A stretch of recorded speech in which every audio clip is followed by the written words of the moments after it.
अगर आपके वालिद को कोई फिरौन कहा था तो क्यों आप उस अख्तरुल साहब के पास चले गए? मेरे बाप को कोई गाली दे, मैं क़यामत की सुबह तक उसके पास नहीं जाऊंगा। शहनवाज भाई, हम लोग आपके पास नहीं गए थे, आपकी वालदा मोहतरमा ने फ़ोन किया था, मुकीम भाई ने फ़ोन किया था, आपके दामाद साहब जो डिप्टी कलेक्टर उन्होंने फ़ोन किया था। क़यामत के सुबह तक वो आदमी आरजेडी जदयू कांग्रेस में नहीं जाने वाला। और अल्लाह ने चाहा 2024 में, अल्लाह ने चाहा, अवाम का साथ रहा तो दारुस्सलाम जैसे इंदिरा गांधी गई थी, इंशाअल्लाह ताला तेजस्वी यादव भी जाएंगे। शहनवाज साहब केयर ऑफ में मंत्री एमएलए बने हैं, तस्लीमुद्दीन साहब का संघर्ष वाला एमपी मिनिस्टर नहीं बने हैं, जैसे तेजस्वी यादव अनुकंपा में बने हैं मंत्री एमएलए। लालू जी का संघर्ष पे एमएलए एमपी नहीं बने हैं, जैसे राहुल गांधी तपस्या पे नहीं बने हैं, जो राहुल गांधी अनुकंपा में बने हैं। तेजस्वी यादव 50 बार फोन किए थे अभी 7 दिन पहले। अख्तर साहब ने उनको कहा कि मेरा 122वां नंबर रहेगा ना तेजस्वी जी, 122वां रहेगा। तो तेजस्वी यादव ने अपने मुंह से कहा, वहां पे मनोज झा भी बैठे हुए थे, कि आप फर्स्ट रहिएगा। इसी मोबाइल नंबर पे हम तो मुख्यमंत्री ने 11 अगस्त को फ़ोन किया था, इसी नंबर पर मकसूद साहब को, वहाँ मेरे इसी नंबर जी, मकसूद साहब नीतीश जी के सेक्रेटरी थे, अभी डीएम गोपालगंज। पूछ लीजिए अल्लाह रसूल को हाजिर नाजिर करके कि मंत्री बना रहे थे। फिर अख्तरुल साहब को नीतीश जी ने वहाँ पर हाथ जोड़कर बोला था, अख्तर साहब या आरजेडी चले जाइए या जदयू में आ जाइए, मंत्रालय ले लीजिए, मैं आपको लोकसभा के लिए भी दूँ। अख्तरुल साहब ने नहीं गए।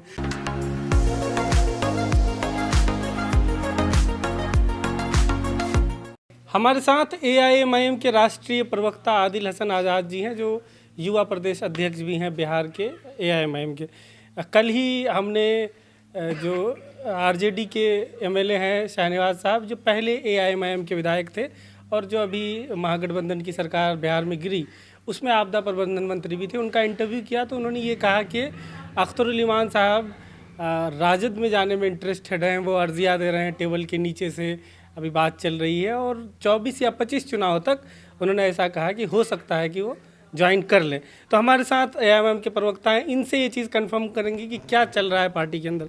आदिल साहब, क्या अख्तरुल साहब 2024 लोकसभा चुनाव या 25 के लिए राजद जाने की संभावना है उनकी?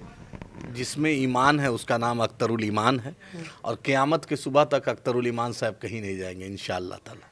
और बैरिस्टर असदुद्दीन ओवैसी साहब ने भी ऐलान कर दिया कि अख्तरुल साहब किशनगंज से लड़ेंगे, और इंशाअल्लाह अल्लाह ने चाहा, अवाम ने साथ दिया तो कामयाबी होगी। और शहनवाज भाई जो बोला, मैंने भी वो देखा, तो शहनवाज भाई से ज़रा पूछ लिए तेजस्वी यादव यही बात बोल दें तो काहे तेजस्वी यादव 50 बार फ़ोन किए थे अभी 7 दिन पहले। अख्तर साहब ने उनको कहा कि मेरा 122वां नंबर रहेगा ना तेजस्वी जी, 122वां रहेगा। तो तेजस्वी यादव ने अपने मुँह से कहा, वहाँ पर मनोज झा भी बैठे हुए थे, कि आप फर्स्ट रहिएगा। तेजस्वी यादव क्यों नहीं किशनगंज में प्रोग्राम कर रहे हैं? और तेजस्वी यादव से पूछिए शहनवाज भाई, एएमयू किशनगंज पे कुछ नहीं बोले। 18 साल मलाई सब लोग खाया, हजारों करोड़ की संपत्ति सबकी बढ़ गई, जितने लालू यादव परिवार है, लेकिन क्यों नीतीश जी छोड़ दिए? बैरिस्टर असदुद्दीन ओवैसी साहब ने 18 अप्रैल 2023 को पेशन गोई कर दिया था कि नीतीश जी फिर से भाजपा में जाएंगे। आप चेक कर सकते हैं, आपके चैनल ने भी चलाया था। अख्तरुल साहब ने नीतीश कुमार के बारे में 2014 के 16 अप्रैल को पेशन गोई कर दिया था कि नीतीश कुमार के पैजामा के अंदर आरएसएस का खाकी है। 16 अप्रैल 10 साल पहले पेशन गोई कर दिया था। मैं अख्तर साहब के बारे में बता दूं, 2009 में तस्लीमुद्दीन साहब के खिलाफ अख्तर साहब को जदयू टिकट दे रही थी। अख्तरुल साहब ने बोला मेरे सियासी उस्ताद हैं, मैं कभी नहीं जा सकता।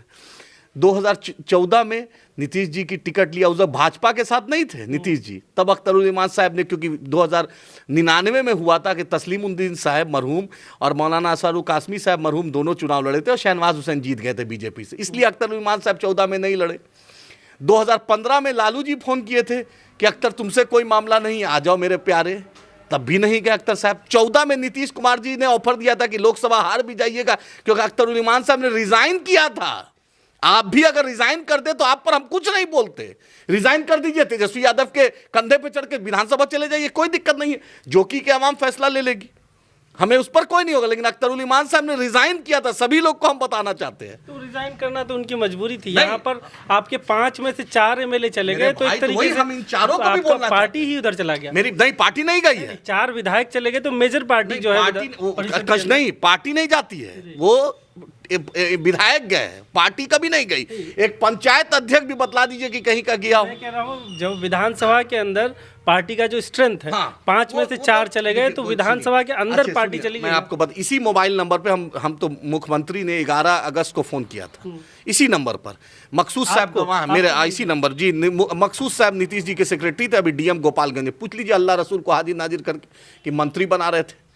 फिर अख्तरुल ईमान साहब को। अच्छा। फिर नीतीश जी के घर पर हम लोग 28 अगस्त को गए थे, जो एक मुहर्रम वाला मामला हो गया था, 4500 लोग पे केस हो गया था। नीतीश जी ने वहां पर हाथ जोड़कर बोला था, अख्तर साहब या आरजेडी चले जाइए या जदयू में आ जाइए, मंत्रालय ले लीजिए, मैं आपको लोकसभा के लिए भी दूं। अख्तरुल ईमान साहब ने नहीं गए। 2019 में यही तेजस्वी यादव और मनोज झा जी फोन किए थे अख्तर साहब को, मैं ठाकुरगंज में, मैं अख्तर साहब था, कि अख्तर भाई चुनाव लड़ लीजिए राजद से। अख्तर साहब नहीं गए। 2019 में तो कांग्रेस का सीट था, तब भी तेजस्वी यादव ने फोन किया था। अच्छा। उसके बाद अभी एक कांग्रेस के बहुत बड़े सीनियर लीडर, जनरल सेक्रेटरी है पार्टी के, सेक्रेटरी है पार्टी में, एआईसीसी में, अभी अख्तर साहब के घर पिछले 2 दिसंबर में आए थे, बोले कि अख्तर भाई कांग्रेस से आप लड़ लीजिए। अल्हम्दुलिल्लाह अख्तरुल ईमान के पास टिकट के लिए अर्जी नहीं देना पड़ता है।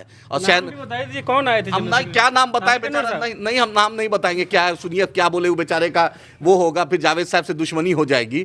और सुन लीजिए, और मैं बता दूं अख्तर, शहनवाज भाई हम लोग आपके पास नहीं गए थे, आपकी वालदा मोहतरमा ने फ़ोन किया था, मुकीम भाई ने फ़ोन किया था, आपके दामाद साहब जो डिप्टी कलेक्टर उन्होंने फ़ोन किया था, जामिया अलीगढ़ जीएनयू ऐसा कोई जो अररिया से नौजवान जुड़े थे उन्होंने फ़ोन किया था। आप शहनवाज साहब यूसुफ मोटर में आए थे, हम आपके घर नहीं गए थे। आप सिल्लीगुड़ी में माजिद साहब के लिए पास आए थे, हम आपके शहनवाज भाई नहीं गए थे। और हम पूछना चाहते हैं, अगर इतने ही तेजस्वी यादव बहुत सीमांचल का दर्द लगते हैं तो सीमांचल डेवलपमेंट बोर्ड का क्या हुआ? पानी शीशा का पुल राजगीर में बन गया, आर्यभट्ट यूनिवर्सिटी बन रही है, एएमयू किशनगंज पे अगर तेजस्वी यादव एक जरा बोले हो, और यही बात ऑन रिकॉर्ड बोल रहा हूं, मरहूम तस्लीमुद्दीन साहब ने सैयद फैसल अली जो अभी राजद में है उनको सहारा में क्या इंटरव्यू दिया, जोड़ दीजिएगा, उन्होंने बोला राजद, जदयू, कांग्रेस, भाजपा सब एक है। तो इसीलिए तस्लीमुद्दीन साहब का वारिस अख्तरुल ईमान साहब। हम बदलते नहीं हैं, हम सीमांचल की लड़ाई जहां पर तस्लीमुद्दीन साहब ने शुरू किया था, क़यामत के सुबह तक जब तक आखिरी सांस रहेगी एमआईएम उसके लिए लड़ते रहेगी। ये कहते हैं कि तस्लीम साहब को ये फिरौन तक इन्होंने कह दिया था, इसमें क्या सच्चाई? आप दिखा दीजिए ऑन रिकॉर्ड फिरौन तस्लीमुद्दीन साहब। आप तो मैं इलाके में कवरेज कर नहीं रहा था, नहीं किसी को, शहनवाज साहब किसी का भी दिखला दे कि तस्लीमुद्दीन साहब का एक भी वीडियो दिखा दे जिसमें अख्तर साहब ने कहा हो। और तस्लीमुद्दीन साहब की यह संस्कार नहीं था कि लालू जी का पैर छुओ, ना इस्लामिक संस्कार था, ना तस्लीमुद्दीन साहब का संस्कार था। हम तो पैर छूने नहीं बोले थे, हम तो ये नहीं बोले थे कि चारों एमएलए बिना चप्पल उतार के जाए। वहां पर लालू जी चप्पल पहने रहे, तेजस्वी तेज प्रताप चप्पल पहने रहे, जगदा बाबू चप्पल पहने रहे। बेचारा मेरा चारों एमएलए को क्यों चप्पल उतार दिया गया? कोई तानाशाही है लालू जी का घर? और लालू जी की पार्टी तस्लीम साहब छोड़े थे। चलिए थोड़ा उतना आगे नहीं जाके, अभी रिसेंट एक्टिविटी जो चीजें हुई हैं, गतिविधि, तो आप लोगों से अप्रोच किया गया कि आप समर्थन कीजिए अगर सरकार बन जाती और एकदम तेजस्वी यादव ने अप्रोच किया। क्या शर्तें रखी गई थी? हम लोग कोई शर्त, हम लोग 2020 में शहनवाज साहब के मोबाइल पे 100 बार, बिना किसी शर्त के समर्थन देना। हमारा एक ही शर्त है, सीमांचल डेवलपमेंट बोर्ड, सीमांचल को special status, AMU Kishanganj, Mahananda basin का जो अभी प्रेजेंट जो तस्लीम साहब ने शुरू किया था उसमें तरमीम होना चाहिए। ये उर्दू टीटी का मामला, उर्दू अनुवादक का मामला, उर्दू शमजुल हुदा मदरसा की बहाली, उर्दू एकेडमी, उर्दू काउंसिल का मामला, जो मुसलमानों के मुद्दे हैं, जो सीमांचल के मुद्दे हैं, वही है। 231 एकड़ जमीन है कोचा दामन में, मेडिकल कॉलेज शहनवाज भाई करा देते। सरकार के कद्दावर मंत्री आप थे। काउंसिल्स को जो आपने गिना है, जैसे मदरसा बोर्ड है, तो क्या इसमें अध्यक्ष की कुर्सी वगैरह की भी मांग हुई? कुछ नहीं यार, हम लोग जूते के नोक पे रखते हैं मंत्रालय और अध्यक्ष की कुर्सी। पूर्णिया एयरपोर्ट करा दो तेजस्वी यादव। किशनगंज लोकसभा में डमी कैंडिडेट देने की इतनी तेजस्वी यादव की भी हिम्मत नहीं है कांग्रेस को डिक्टेट कर सके कि जावेद साहब का टिकट कटवा दे। तेजस्वी यादव की भी वो पोजीशन नहीं है। हम तो जानते हैं हम लड़ाई लड़ेंगे, डंके की चोट पर लड़ेंगे। अब शहनवाज साहब अपनी बात से पलट रहा है। अभी आप बोले कि 19 में राजद ये सीट देने को तैयार थी, अभी कह रहे तेजस्वी की हिम्मत नहीं है कांग्रेस से सीट, इसलिए कि मौलाना सारूक कासमी साहब का इंतकाल हो गया था। एक नया कैंडिडेट की बात थी, अभी वो जीता हुआ कैंडिडेट है और जावेद साहब सीईसी का मेंबर बन गए हैं। यानी इलेक्शन बॉडी का जो सबसे टॉप इलेक्शन बॉडी होता है किसी भी पॉलिटिकल पार्टी का, उसका वो मेंबर बन गए। जावेद साहब दूसरे का टिकट का फैसला करेंगे। अब जावेद साहब का कोई टिकट का फैसला नहीं करेगा, ये आप समझिए। उस वक्त जावेद साहब was just MLA, now he is a present sitting MLA, the only Muslim MP of Bihar, Jharkhand, only Muslim MP and UP. तो एक बड़ा खित्ता को जावेद साहब रिप्रेजेंट किए हैं। आप समझ रहे हैं ना। तो कांग्रेस की इतनी भी साथ नहीं है, क्योंकि all India Congress committee bracket में माइनॉरिटी, राहुल गांधी का पूरा यात्रा मुसलमान के इलाके में जाता है। तेजस्वी यादव का सीए एनआरसी, कभी रोगोपुर में हिम्मत नहीं, कभी भागलपुर में हिम्मत नहीं, कभी बेगूसराय में हिम्मत नहीं। तेजस्वी यादव कहां करेंगे सीए एनआरसी का धरना? किशनगंज में करेंगे, अररिया में करेंगे, कटिहार में करेंगे, बलरामपुर में करेंगे। है हिम्मत तो करवा दीजिए रोगोपुर में। रिसेंट चीजें हुई ओवैसी साहब की सभा के दौरान, जिन लोगों ने आपके खिलाफ आरजेडी से चुनाव लड़ा था, जैसे कोचाधामन से शाहिद साहब, अब उनको आप ला रहे हैं, जाहिर सी बात है शायद कोचाधामन से टिकट की बात हो रही होगी, वो फ्यूचर में तय होगा। तो आप क्या फिर वही गलती नहीं कर रहे हैं कि राजद के लोगों को ही फिर अपनी तरफ ला रहे हैं, उन्हीं को टिकट देंगे, उन्हीं को जिताएंगे, फिर वो राजद में चले जाएंगे? ऐसे कोई शर्त नहीं हुई है। हमारा मिशन सीमांचल की तरक्की और हमारा मिशन 2024 साहब से कोचाधामन से कोई शर्त नहीं हुई कि आप उनको विधानसभा टिकट देंगे? शाहिद साहब से खुद पूछ लिए। शाहिद साहब तो अनकंडीशनल, क्योंकि वो हैदराबाद में बैरिस्टर साहब से मिले थे और इतनी मोहब्बत बैरिस्टर साहब दिए कि शाहिद साहब खुद जज्बाती होकर उन्होंने फैसला लिया।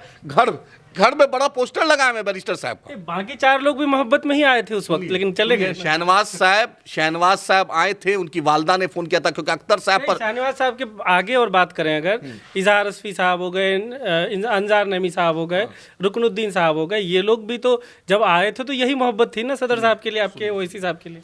शहनवाज साहब की वालदा फोन किया था, अख्तर साहब पे कर्ज था नहीं उनको, क्योंकि अख्तर साहब पे कर्ज था, वो कर्ज हम उतारने हैं। बैरिस्टर साहब 2015 का चुनाव ऑन रिकॉर्ड बोल रहा हूं, मस्जिद के मेंबर पर चढ़ के बोल सकता हूं कि तस्लीमुद्दीन साहब ने, बहुत लोग यहां पर किशनगंज के हैं जो 2015 में एमआईएम लड़ रही थी, तस्लीम साहब ने तन मन धन से एमआईएम की जीतने की वकालत की थी, तन मन धन से ऑन रिकॉर्ड बोले, क्योंकि तस्लीमुद्दीन साहब को इस मिट्टी का दर्द था। शहनवाज साहब केयर ऑफ में मंत्री एमएलए बने हैं, तस्लीमुद्दीन साहब का संघर्ष वाला एमपी मिनिस्टर नहीं बने हैं, जैसे तेजस्वी यादव अनुकंपा में बने हैं मंत्री एमएलए, लालू जी का संघर्ष पे एमएलए एमपी नहीं बने हैं, जैसे राहुल गांधी तपस्या पे नहीं बने हैं, जो राहुल गांधी अनुकंपा में बने हैं। अंजार नईमी साहब, इजहार साहब, रुकनुद्दीन साहब, ये लोग दूसरी पार्टियों से आए, आपने टिकट दे दिया, उसी तरीके से आप दूसरी पार्टियों को के लोगों को ले रहे हैं, इन्हीं को आप उस वक्त टिकट देंगे। आपके जो कैडर हैं, जैसे आप जैसे लोग हैं जो पार्टी को यहाँ बनाए हैं, या इश्तियाक साहब हैं, या बहादुरगंज में मासूम साहब हैं जो पहले से जुड़े हुए, उनको क्यों नहीं आपकी पार्टी टिकट? एकदम इंशाअल्लाह ताला इस बार तो 100% कैडर ही को मिलने वाला है। पैसे वाले लोगों को इस बार नहीं देखिए, पैसा वाले लोग एक अलग फैक्टर है। इस बार 100% जो मेरे 24 में मदद करेगा, हम उसी का 25 में है। आपका ऑन रिकॉर्ड बोल रहा हूं, ऑन रिकॉर्ड आपको बोल रहा हूं। उस वक्त आप बोलेंगे वो साहब पीछे से मदद किए थे? नहीं, सुनिए, मासूम साहब ने भी अंजार नईमी साहब की वकालत की थी। ये वो मासूम साहब ये नहीं बोल सकते कि मैंने नहीं, हम तो चाहते हैं कि मेरा मासूम भाई, इश्तियाक भाई, मेरा, आपकी भी बात कर रहा हूँ। हाँ। कि आप जैसे इतने दिनों से पार्टी के लिए मेहनत कर रहे हैं, तो आपके लिए भी पार्टी इस इलाके में जहाँ पार्टी का गढ़ है, वहाँ सोच सकती थी ना पार्टी की यहाँ कर सकते हैं।